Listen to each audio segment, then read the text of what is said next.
एक बालक जिसे दुनिया ने भुला दिया पर सितारों ने नहीं। उसकी भक्ति की गूंज जैसे किसी अदृश्य वीणा के तार छुए गए हों, अनंत आकाश में सदा प्रतिध्वनित होगी। समय बीत सकता है, ऋतुएं बदल सकती हैं, पर उसकी आहट सृष्टि के हर कोने में सुनाई देती रहेगी। नारद, जो लोक लोकांतर के शाश्वत यात्री हैं, पवन से भी तेज उड़े।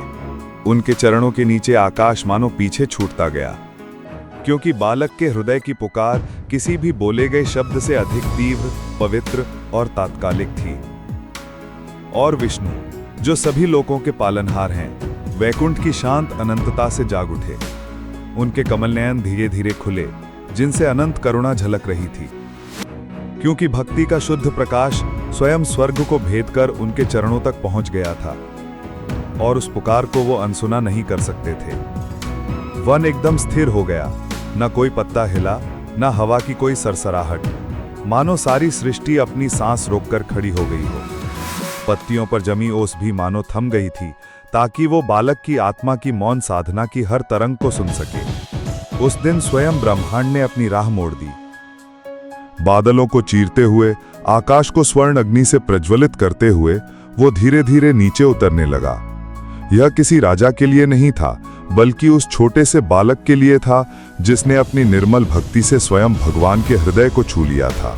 और जैसे ही प्रभु का अवतरण निकट आया, वन पहले कभी न देखी गई आभा में जगमगा उठा। पत्ते मानो पिघले हुए सोने से बने हों, नदियां प्रकाश की धाराओं की तरह बहने लगी। और फिर स्वयं अनंत प्रभु अवतरित हुए। उनका स्वरूप ऐसी आभा में लिपटा था जिसे कोई अंधकार छू नहीं सकता था।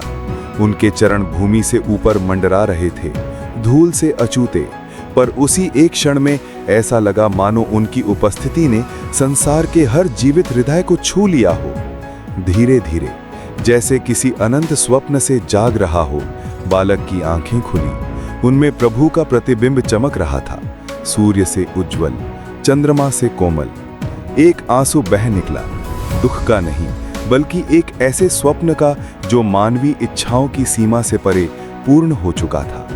बिना एक भी शब्द कहे, बिना गर्व या अधिकार का विचार किए, बालक पूर्ण दंडवत में गिर पड़ा, अपने पूरे अस्तित्व को समर्पित करते हुए।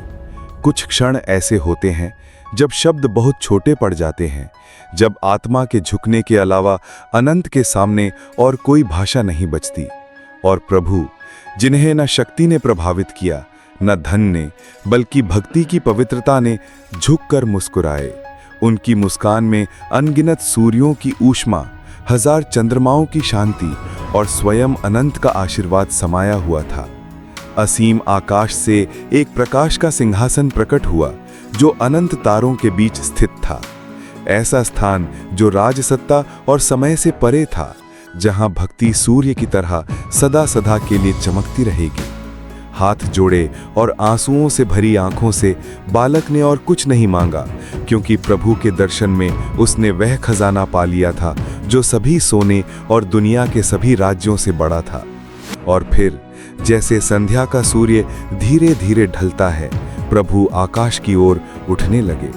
फिर भी उनकी उपस्थिति बनी रही, मानो दिव्यता की सुगंध हवा में ठहर गई हो। नंगे पांव वह वन से होकर चला। वृक्ष हल्के से झुक गए, सुनहरी लहरों में तितलियां नाचने लगी, और हर कदम पर हवा मानो आशीर्वाद फुसफुसाने लगी। जब महल के द्वार खुले तो लोग विस्मय से भरकर ठिठक गए, क्योंकि जो बालक खोजी बनकर गया था, वह अपनी आंखों में स्वर्ग का प्रकाश और शांति लेकर लौट आया था। और राजा, जो सत्ता के वस्त्र पहने और सोने का मुकुट धारण किए था, अपने ही पुत्र के सामने आंसुओं के साथ झुक गया। उस दिन मुकुट किसी ऐसे सिर पर नहीं रखा गया जो राज करने के लिए जन्मा था, बल्कि उस आत्मा पर रखा गया जो अटूट भक्ति की अग्नि में तपकर निर्मल हुई थी। फिर भी रात की निस्तब्धता में वह अपने राज्य की दीवारों और मीनारों से परे देखता। उसकी दृष्टि हमेशा उस एक तारे को खोजती, वह घर जिसे उसकी आत्मा ने कभी नहीं छोड़ा। एक रात वह तारा पहले से कहीं ज्यादा चमक उठा, और उसके हृदय में प्रकाश की एक धारा प्रवाहित हुई। यह अनंत की पुकार थी, जो उसे फिर वहीं बुला रही थी जहां वह वास्तव में अपना था। भोर की पहली किरण से पहले, जब महल अब भी निस्तब्धता के चादर में सोया था, वह बिना किसी औपचारिकता के उठ खड़ा हुआ। सुनहरे प्रांगण और रत्न जड़ित सिंहासन अब उसे बांध नहीं सके। एक एक कदम बढ़ाते हुए वह सोना और वैभव छोड़ आया। मुकुट के भार को त्याग कर यात्री की राह का हल्कापन अपनाया। यह यात्रा शक्ति की ओर नहीं, बल्कि आत्मा की अनंत पुकार की ओर थी। जैसे ही वह वन में कदम रखता है, मानो स्वयं प्रकृति उसे पहचान लेती है। उसके पांव के नीचे की धरती जीवंत और गर्म महसूस होती है। हर कदम पर फूल खिल उठते हैं। गहन ध्यान में बैठकर उसकी सांसें इतनी धीमी हो गईं कि मानो वह स्वयं ब्रह्मांड की धड़कन से एक हो गया हो। उसका शरीर एक कोमल सुनहरी आभा में जगमगाने लगा, जैसे भोर का सूर्य उसके भीतर आकर ठहर गया हो।